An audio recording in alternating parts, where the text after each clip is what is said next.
go ahead and get started now. So we have the common characteristics of a great sales coach.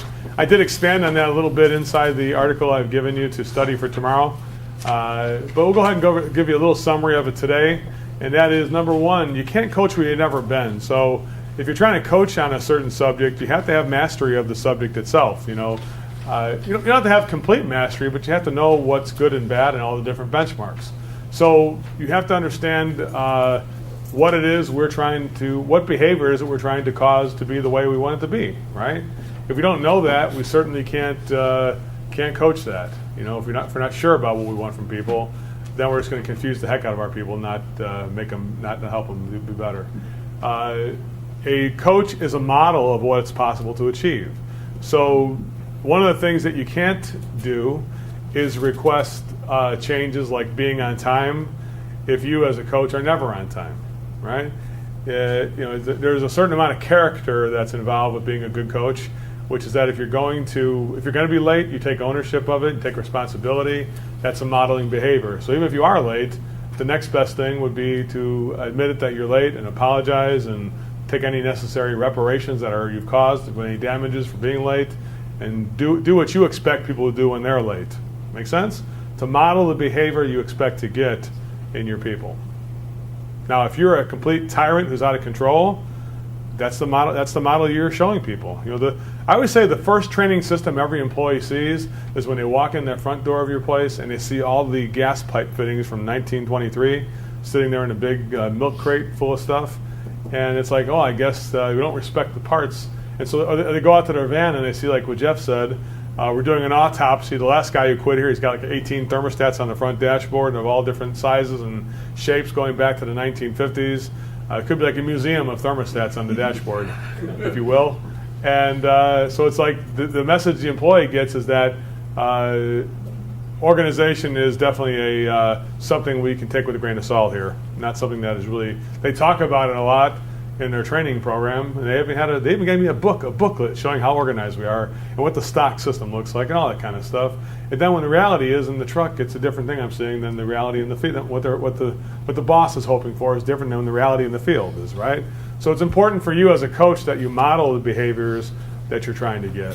And whenever I see a toxic performer, if I have one toxic performer out of 3 or 4 employees, I could say, well, okay, it's just the one guy. And if I have 3 of them, I could say, well, maybe it's a conspiracy. Maybe the first guy got to the other 2 people and warned them to be a toxic, and maybe that's what happened. But if everybody in the entire crew is toxic, it's time to look in the mirror and say that I'm a toxic coach. It's not just the performers that are toxic. It's me who's causing the problem because everybody is acting the same way. And there is some truth in that type of situation. A coach, another great coach, has the answer when it's needed, or knows where to find the answer. So not necessarily always being the smartest guy in the room, but help after the exercise of helping people discover what the answer might be, eventually providing the answer. So going from coach to trainer in a heartbeat, that we try to coach, try and get them to find the answer, and they're not getting the answer, you say, can I just give you a little training session right now on this? Yeah, go ahead. Okay, I've been waiting for that. It's about time. Good. Let me go ahead and train you now, because training is the easy way. Just go ahead and do the training behaviors or training them on the subject in a small toolbox talk fashion in the truck. You could do it while he's driving and I'm talking. I could do a training session. And then I say, now we're going back to a coach. The coach would say, now you know what I'm saying. On the next call, what are you going to do on the next call? Now you're back to a question as opposed to giving information. Make sense? Coach from the heart, not from the head. I talked before about how emotions can get in the way of coaching, yet you still have to have in your heart the ability to want to help people, to help them get to whatever venue or whichever turn and twist it might be, whether it's to lead that they're out of the company, or leading and celebrating the fact that they're not here anymore, or leading to staying in the company and being a great performer. Those are all the different paths you're willing to accept. And in your heart, you're hoping that the employee finds the right path, whether it is leaving the company or staying with the company or finding a place that they're comfortable with and that you're comfortable in coaching them with. That's it. Finally, is to develop your personal style of coaching. That's a really important factor. There's many different kinds of styles. Some are more reserved and more definitely, more scholastic, if you want to call it that, and speak more statistics and things like that. Some are more motivational. You might see some coaches in the NFL or even in the NBA who are more motivational. Some are just more reminders. You see on the sidelines during an NBA game about, I hear that now the newest coaching buzz thing I watch in the NBA playoffs is, make them feel you. Make the which means that you get the defense closer so they can feel your presence. That they feel the pressure. From your presence. Yes, a buzzer. You make them feel you. Make them feel you. I keep seeing that repeated over and over in the huddle between the NBA players. So I do watch those things just to see what kind of coaching advice people are giving and what they want, what the coach wants to see. It's really interesting when you hear it that way. So those are some of the great characteristics. I've given you a sheet of 19 things that I personally have written myself, and you are able to do a book report. The leader of the table, you are to distribute those as you see fit. If you want to give one person 2 of them, if you want to take on one yourself, the extra one yourself. But tomorrow you will do a book report, a little bit of a training session, if you will, up in front of the class, and be able to teach us what that is there. We'll show, because tomorrow we'll go a little bit about how to train people and things like that as well too. So you can't coach what you can't fear. So what are the fears that are stopping us from performing at a higher level? Do people fear things? Are fears more real than dreams? And why do we give them more power? When people don't go forward with the behaviors we're asking them to do, what are some of the fears that they go through? Let's real quick, if you turn to the next page on this worksheet here, what's the first question on the worksheet there, Zach? List the most common fears of people struggling to get results. Yeah, somebody's afraid to do something. You may say, oh, they're not afraid. Think about it. What are some of the common fears that get in the way of putting into place some of the behaviors that they need to? We all work at different kinds of places. Some people, you tell them and you train them, but they won't do it for you, right? What are the fears? What are they afraid of happening if they do it? What are they afraid of if they do it? Let's go ahead and have a discussion for a minute and a half on that.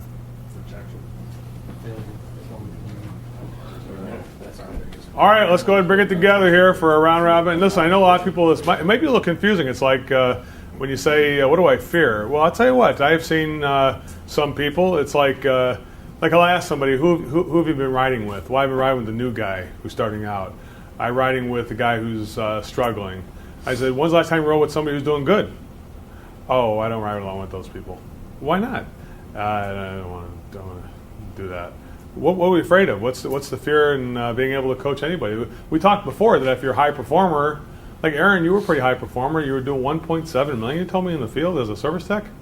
That's a pretty big risk. Can you imagine a company taking a $1.7 million performer and saying, guess what we're going to do? We're going to screw its success. in the light of getting more success, we're going to take 1.7 million and gamble it on creating going from 17 million to probably 24 million. They're going to try and take the 1.7 million and see if they can get some of that still and not give it up completely. But in the course of that 1.7 million, maybe bring leverage to $8 million more and gamble the 1.7 to get 8, maybe something like that. Make sense? Yet it's like, you're coaching people who are successful and succeeding.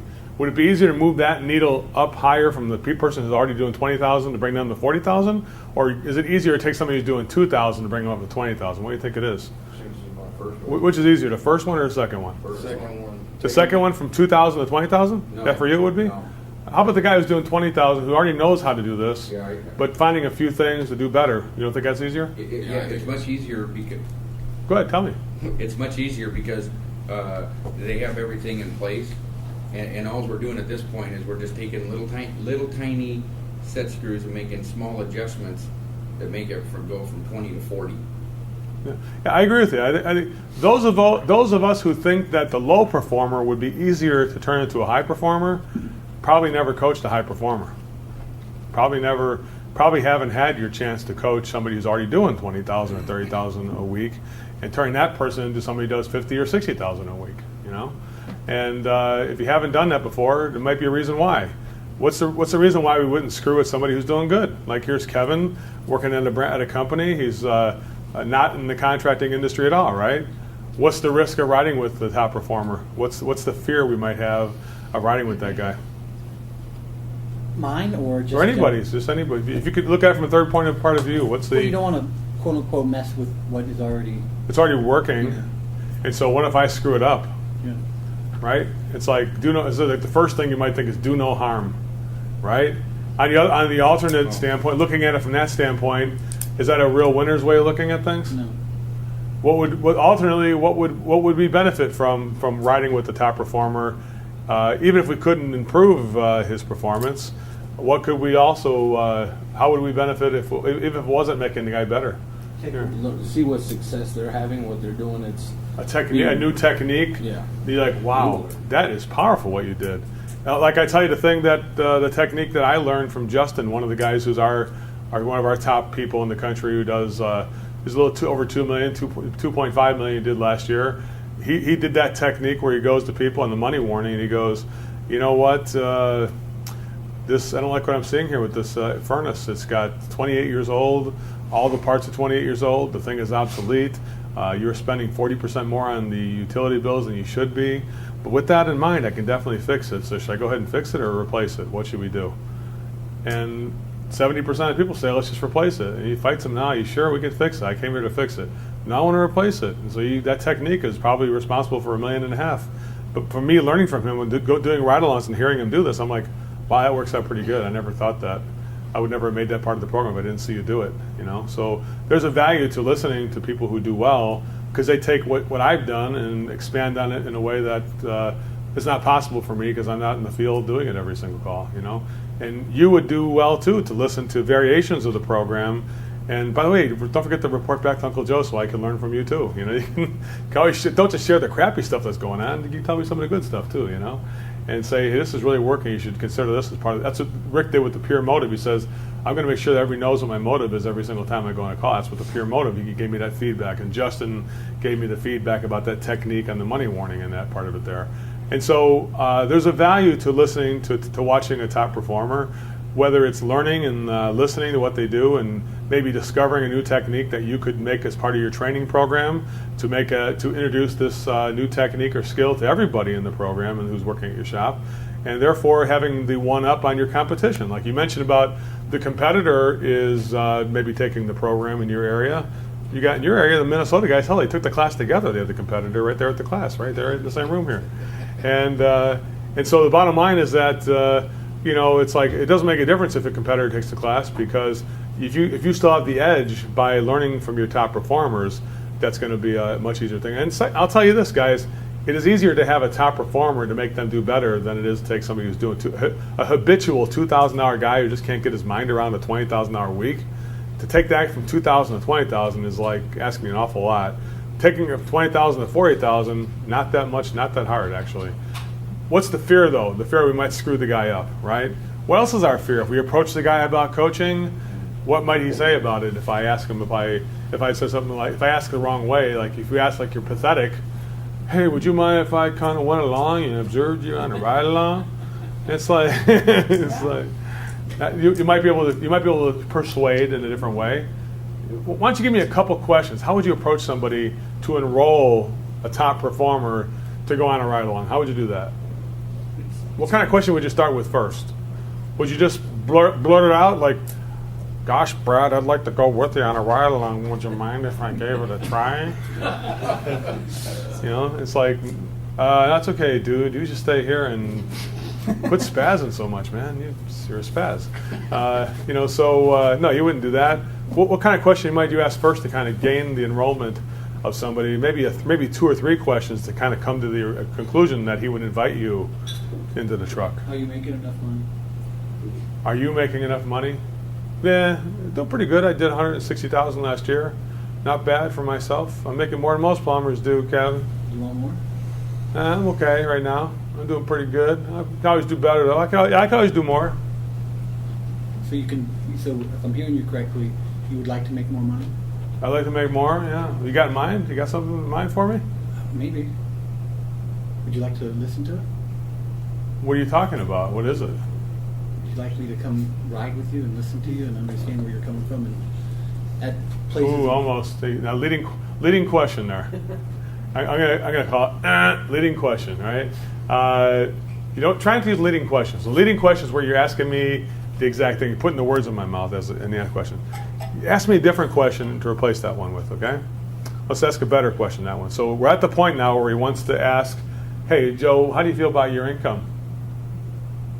Well, it's pretty good. I make more plumber. So you're satisfied with that? Well, you can always make more. What are you talking about? Well, I mean, I got some ideas, but I don't want to get into it unless you're open to it. Well, what is it? What do you got? Well, how would I know? How would I know if I could help unless I did what? I don't know. How do you think I could help? First, I guess I'd have to observe you. How would I do that? Well, you could just ride along with me, I guess. Would you want to come with me and see? Well, I wouldn't do it unless you were serious about it. I wouldn't want to do that unless you were open to it, first of all. I mean, coaching is an choice, not an obligation. You don't have to do that. No, I'd like you to come with me, Kevin. See if you can see if anything I can improve on.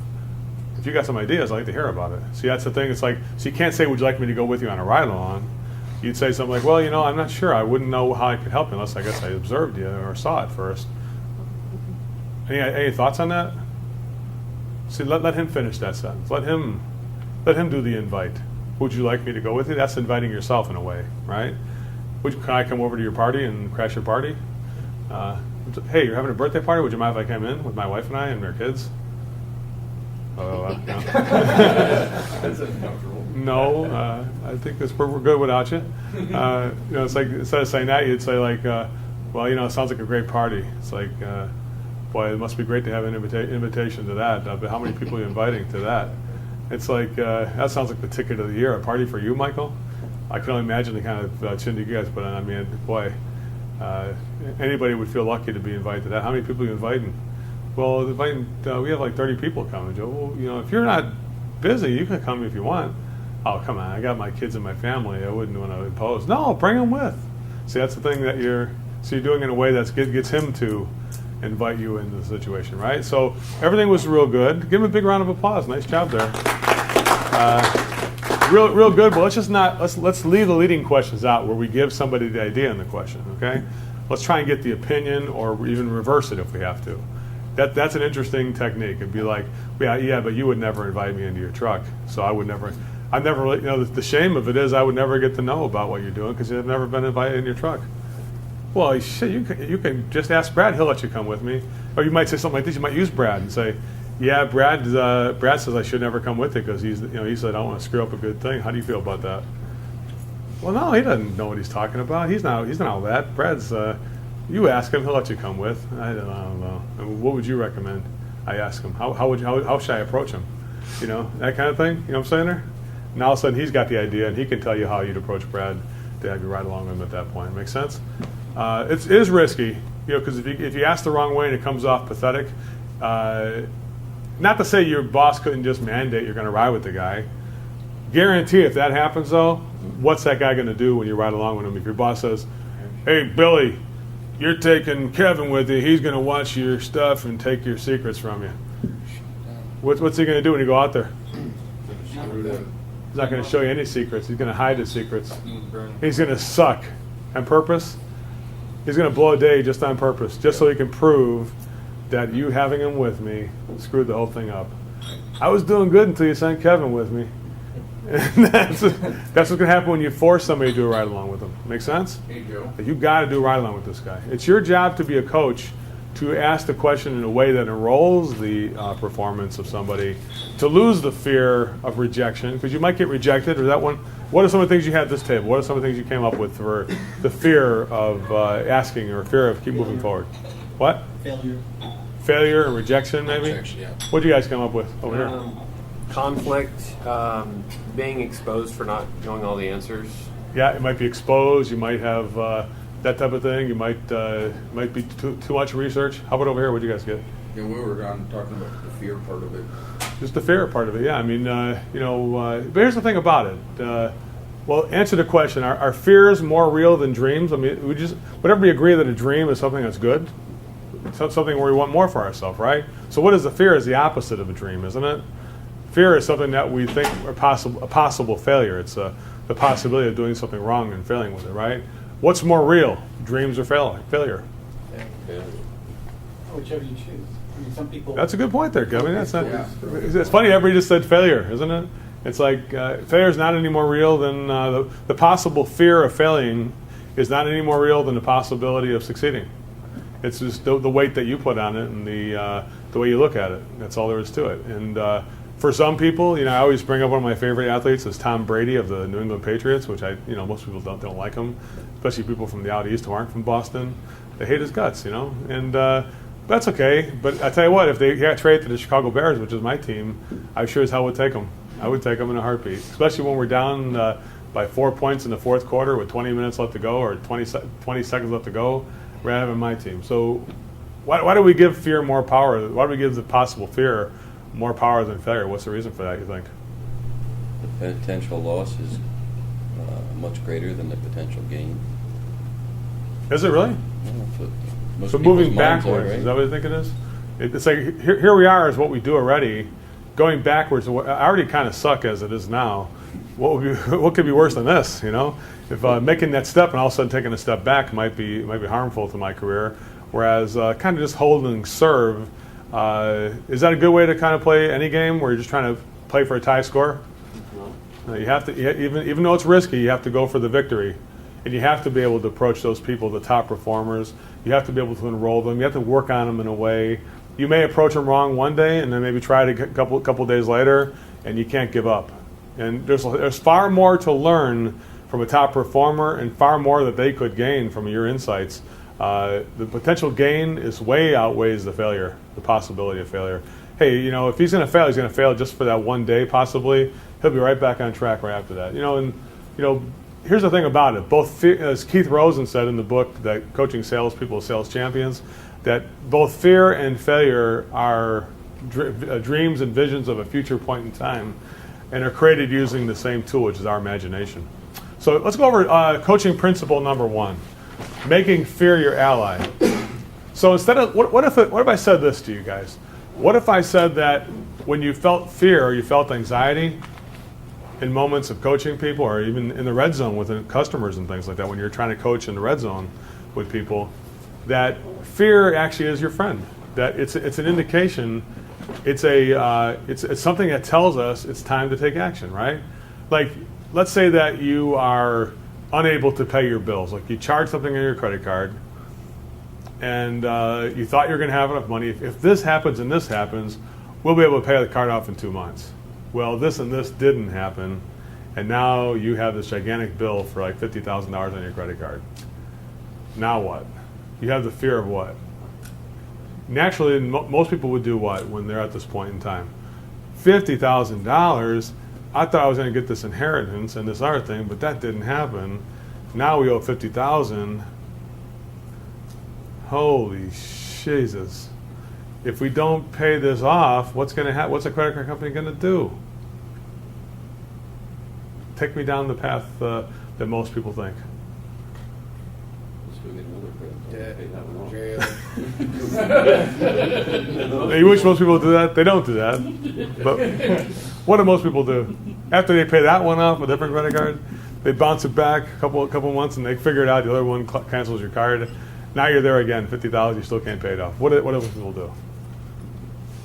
What is the vision? What goes through people's heads? Tell me. What thoughts go through your head? You ever been in that situation where you owed an enormous amount of money and you didn't know how you're going to pay it off? You ever been there before? It's negative. Huh? It's negative. How about an attorney's bill? I went through a divorce. I had $60,000 bill like that from an attorney. $60,000. It's like I was not in a position, and I was no position to come up with $60,000. I had no prospects of $60,000 anywhere in the future, and so naturally, my thoughts would lead me to what? Negative. I'm not going to pay the attorney $60,000. He's going to do what then eventually? Sue me, take me to court. They're going to frickin' force me into bankruptcy. Gonna lose my house, lose my business, lose everything I have, and financial ruin. I'll be embarrassed in my community. I'll be a laughing stock. I mean, all those things you could have. Those are the negative. If you thought the most negative thoughts you could think, and I learned to actually have fun with that, to where I say, I'm gonna go ahead and just pour on the most negative thing that could possibly happen, and just see where it takes me. And then I'm just gonna laugh at how stupid that thought is, because that's about the most idiotic thing in the world. I've had business owners call me. It's like, man, I don't know what I'm going to do. My credit cards are tapped out. I can hardly make payroll this week. I'm like, you realize what day it is today, right? Yeah, it's Tuesday. But when is your payroll going to happen? Friday.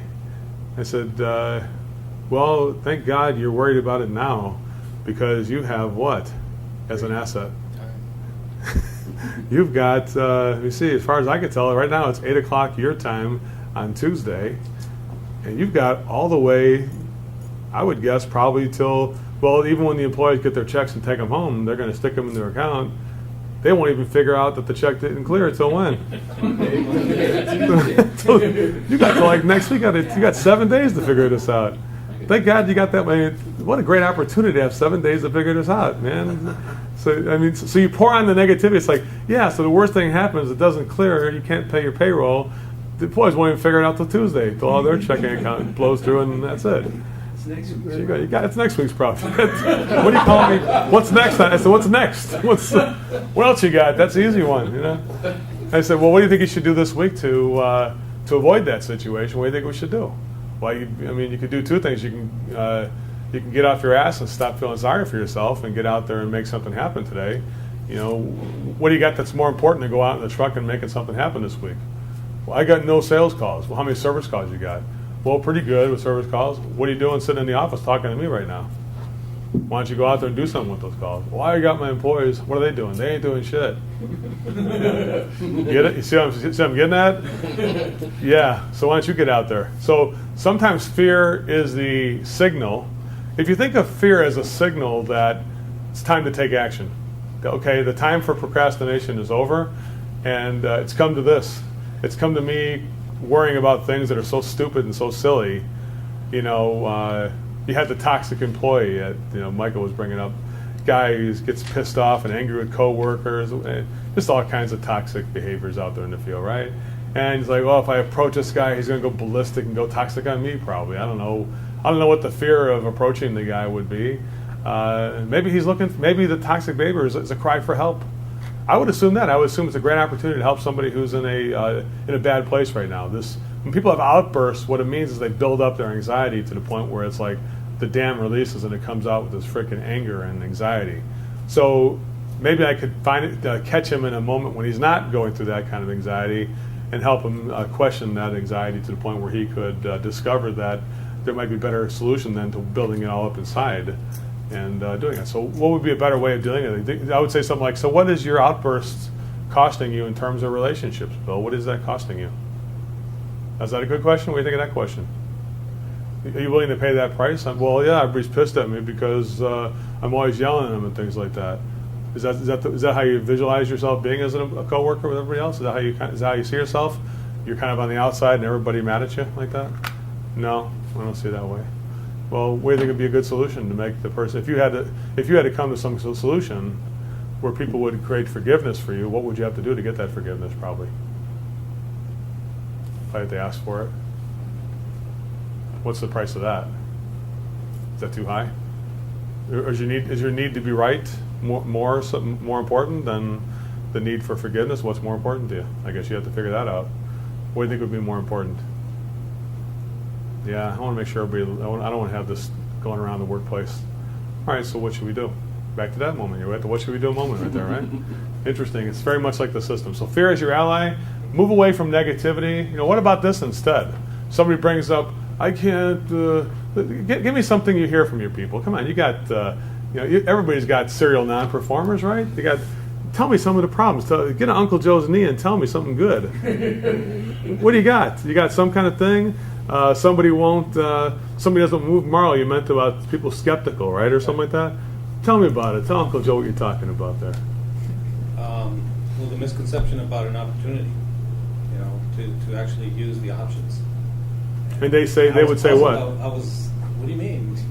You have a call, that's the opportunity there. And they would say what though? They're saying, oh yeah, that's just a bunch of smoke and mirrors. Well, on existing customers, we've already had on the maintenance agreement for so long, they've got history. And yeah, they've been taught wrong by the technician. But, due to the fact that we're always improving, we've Okay, so we're on a maintenance call. Let's just try and get this conversation down to something we can all get our mind around. Okay. Right. So they're going on a maintenance call. Nobody's going to want to buy something. We just sold the furnace and AC last year. Right. You can't do anything on those calls. I'm not going to give options on that kind of call. The guy just bought a freaking $20,000 system last year, or $10,000 system last year. Mato, you don't understand. You can't sell something on those kind of calls, right? Yeah.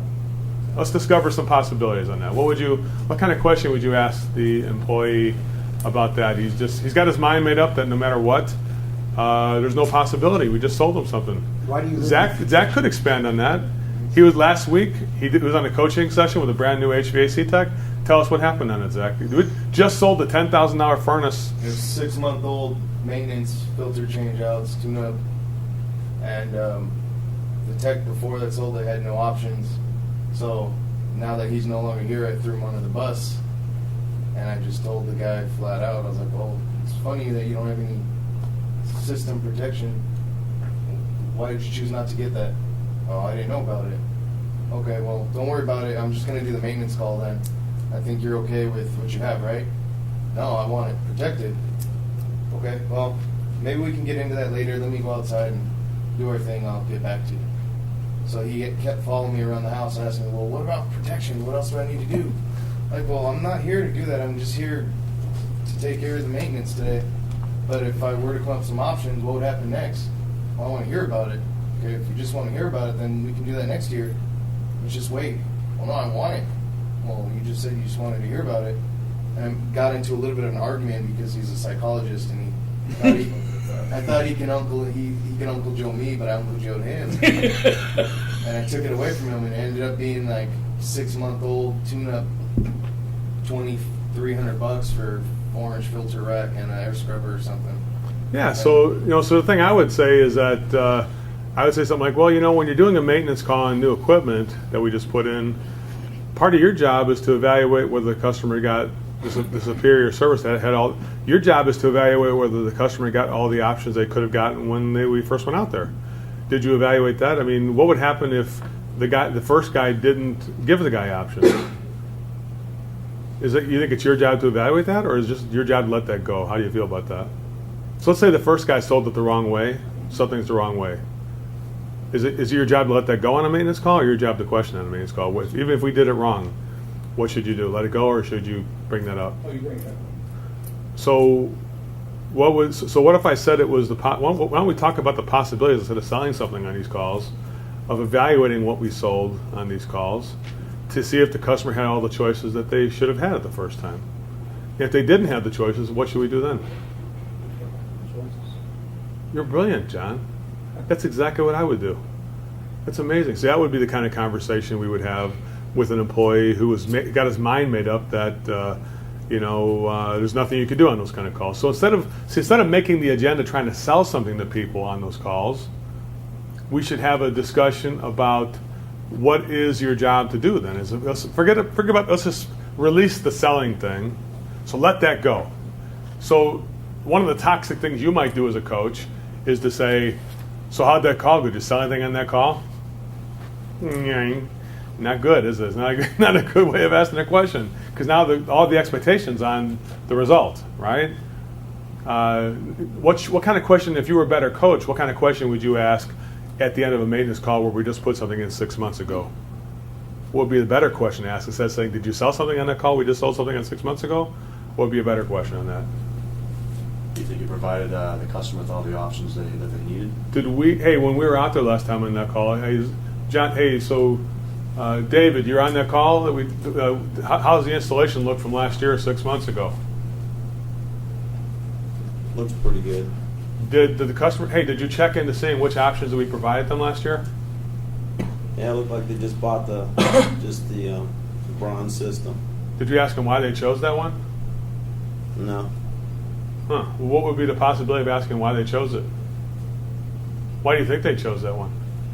Not really sure. What if they said that's all they could afford at the time? Think that's all they could afford at the time? Probably not. It looks like they could have done better. They could have made better decisions. So what could you have done on that call then today? I could have asked them better questions. I got an idea.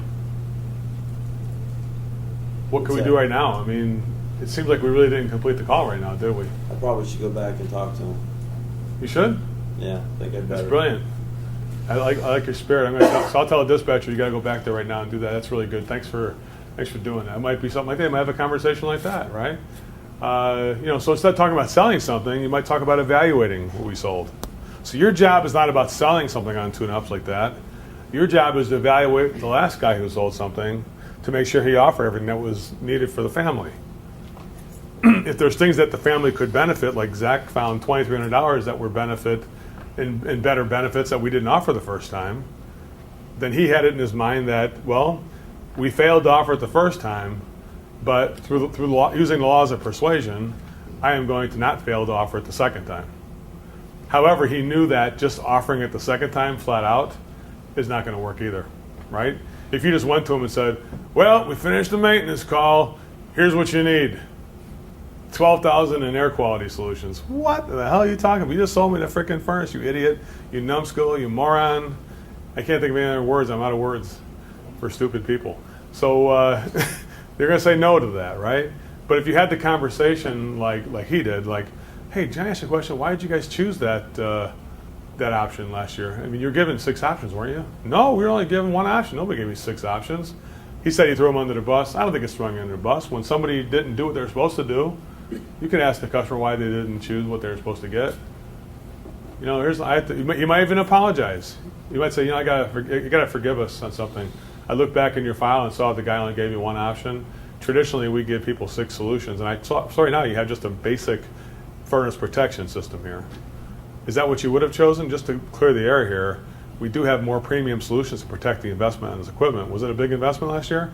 Oh yeah, I spent $10,000 on this thing. Yeah, I mean, there are better ways of protecting this, and I have to apologize in advance for not providing that for you. But so why did you choose this one? Did you influence the guy and tell him you want the cheapest thing possible to protect the investment? No, I didn't tell him that. See, that guy didn't know. He didn't know what I was talking about. He just went real quick and sold me a furnace. He must have just took the money and ran. Yeah, I get it. Well, even if I did offer you something better now, let's say I could offer you something better now at the price it would have been last year, what would happen then? Then we'd go ahead and get it. Well, I just happen to have some solutions for you. And now they're ready for solutions, right? And that's how you can make a presentation there. So let's go back in the situation. The fear of your guy being skeptical about the system, skeptical because he feels like you can't offer people something, things like that. Well, my situation is, let's not talk about offering. Let's not talk about selling. Let's talk about a different possibility because we're starting with the end with Z. Remember, A to Z? You're saying, A, here's a maintenance call. Z, sell something in the maintenance call.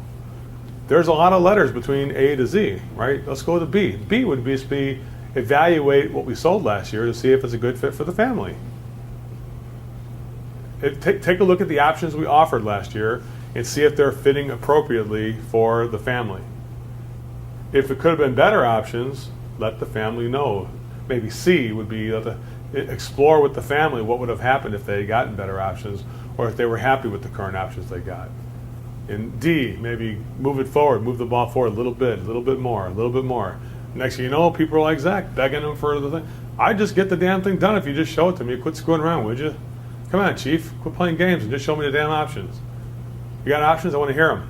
That's what they start begging you for them, right? So make fear your ally. Number 1 is move away from negativity. Try and replace the thing you're afraid of with a different behavior that's going to move forward. Number 2 is shift your focus to the moment. Let's not worry about what you could have done in the past. Let's worry about what we can do for the next time. And maybe even like with David's situation, maybe right now in the present, we could just do a U-turn and go do it right now. There's nothing to say that we couldn't debrief somebody who just lost the call like that, and you could say, this is the second call in a row he lost. Let me just talk to him and call him. And your agenda is to make sure that we're evaluating what we did last year to make sure it was the best fit for the family. That's the way you position that. Instead of a sales talk, you're positioning it as an evaluation talk. Can everybody agree that we should evaluate what we sold last year? Who would say that? Who would be skeptical about that at least? Because isn't that where a sale starts with, is an evaluation of what was sold compared to what we should have sold? Would you agree? What technician wouldn't want to be in that power seat? Like, you're asking me to evaluate the work of somebody else in this company? Absolutely. You're like quality. These calls are more like quality control calls. They're not even maintenance calls. Hell, it's only 6 months old. What are we going to maintain? We can get the rag and dust it off. It's aren't they throwing the company under the bus at that point in time? Because I've seen technicians do that too. Do you want your? All I can tell you is, do you want your customer to have the right solution or not?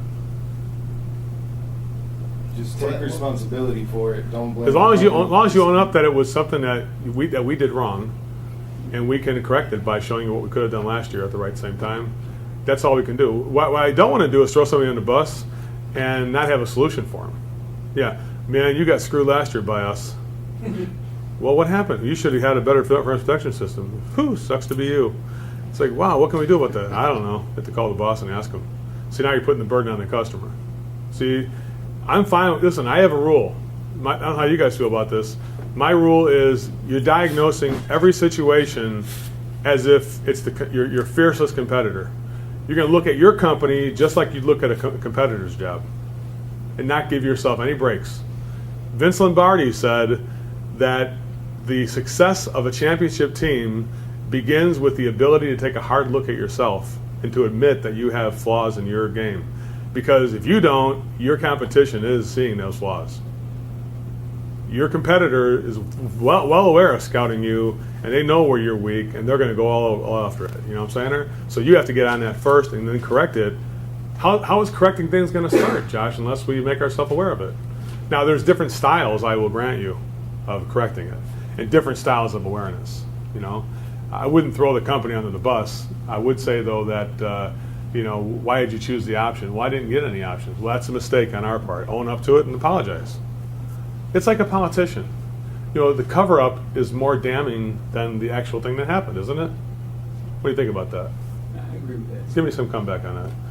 Give me some feedback. How you feel? You got the dead silence there. Not getting any I feedback. just I haven't seen those situations go real well in the past. Yeah. As far as, to be honest, most of the time I see it as the technician ends up throwing the company under the bus, and it's a subjective situation. And not providing solutions. Well, even if he had the solutions, he'd be good to go. But I wouldn't. Well, I mean, what if you give them that option? You know, how come we didn't do this last year for you? Or they say, well, yeah, we do want to go out with it, but wouldn't that have been cheaper to do it the first time since everything was already disconnected? No, I don't want to pay this money for this if it could have been, why? I'm glad you brought that up, and that's exactly what I was questioning myself. So I called my boss on this, and what I was granted to do was give you the same prices we would have done last year for the same thing. We're not going to give you any more. It'll be the same price we would have done last year for, as if we did the installation last year. That's the best we can do. Or we could just let the whole damn thing go and just leave it like it is. We could do it that way too. This is probably the resistance that the sales guy felt last year. So you could blame it now. You could blame it on the customer when he starts to give you pushback. You can say something like, "Yeah, see, John, look at your face. This is probably what the sales guy felt last year before he brought this up. He probably felt this from you last year. So you could bring it up and put it on the customer's lap now. Yeah, see how you're acting right now? That's why. Now I know why Bruce didn't offer it to you. Look at your face. You know what I'm saying? You could flip it. You could flip it that way too down the road. You know. Hey, listen, guys. All I'm going to say is this: There's no excuse just to say that you can. That all assumptions are the graveyards of lost opportunities. That's all I can tell you. And if we assume the customer wouldn't have purchased something better, because if the customer never saw it on an option sheet, how could they have ever purchased it? And just by the very nature of offering something better that they just bought 6 months ago, so Josh, are you saying alternately? I guess the advice would be, if we didn't do this, to let it go and let the customer live with the crappy 1-inch filter when you know they got allergies and asthma. I'm not necessarily recommending. Then what would you do then? Some of these are subjective situations where one tech has an opinion that a system should be installed this way, and another tech would do things differently because it's a subjective situation. And in those situations, sometimes the tech, I haven't seen good judgment by technicians in those situations. Well, thank God we're not talking about a subjective situation. We're talking about one that's very definitive. It's one that's defined very clearly that we never even offered options that we should have offered. Is that clear enough for you? Is that subjective? Well, that part is clear. There's no subjectivity to that. That's subjectiveness would mean that there was we didn't offer the best solutions because we profiled the customer, right? Is that something you stand by that? You're going to back that up with your name? The Josh's name is on that. The fact that we're backing up. What I want you to do is profile the customer and don't give him options we think he's not going to buy. Is that what you want him to do? No, we don't want that. Exactly. So that's what you'd be telling somebody to do if you said, let that go. So. I guess the tech would really have to word it correctly, in my Well, eyes. if it's something like a subjective situation about how the thing was installed, like we installed the water heater here and it should have been over here. You know, look at these two. It would have just been easy to put two T's over here, and I don't know why we ran pipes over here. Why we couldn't have we could have given you more room and put the water heater over here.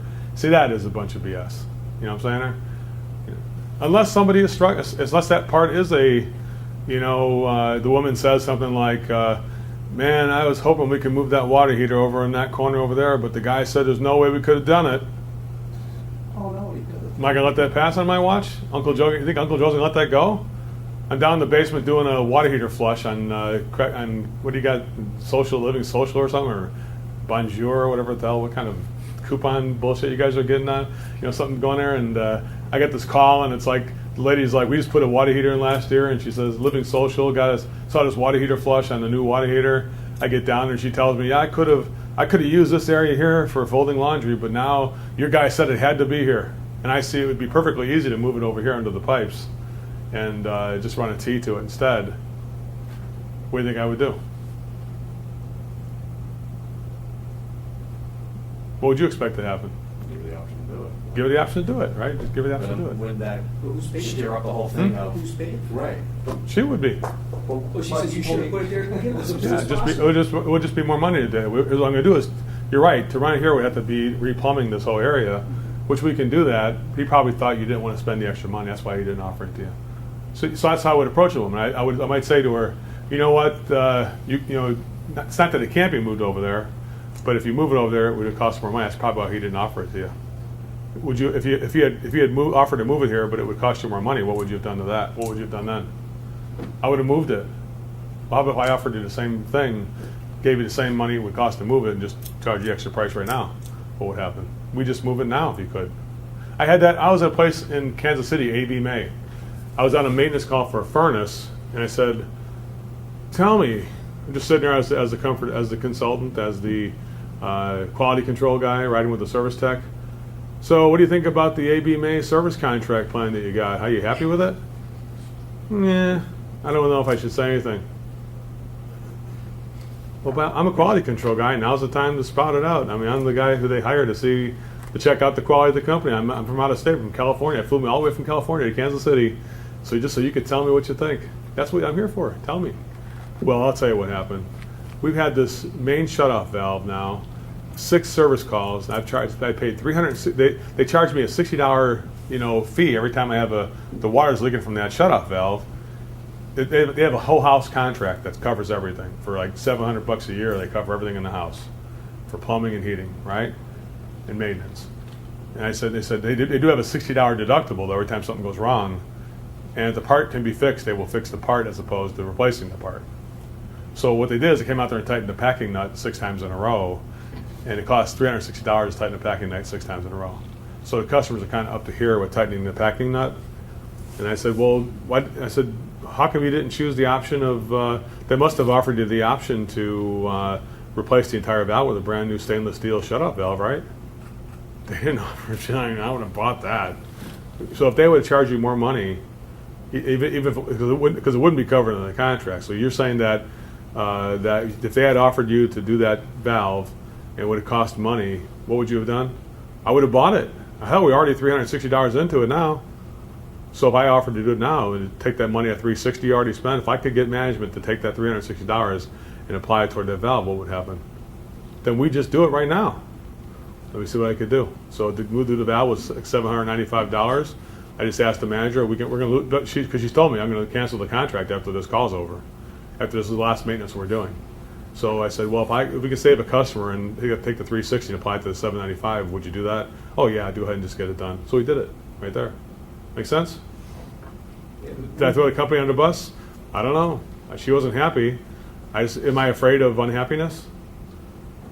What are you afraid of, Josh? What are you afraid might happen? You might find the truth, or what's the matter? Well, in that situation, I'd be afraid that they'd come back and say, well, that $700 valve should have been covered in my warranty that I paid for. And then therefore it wasn't. So here we are now. So you paid $360 for it, and that's where we're at. The valve is not covered. It says it's right clearly. It says in the contract that parts are not included. To replace the part that can be fixed is not included, and it could be fixed. It does work.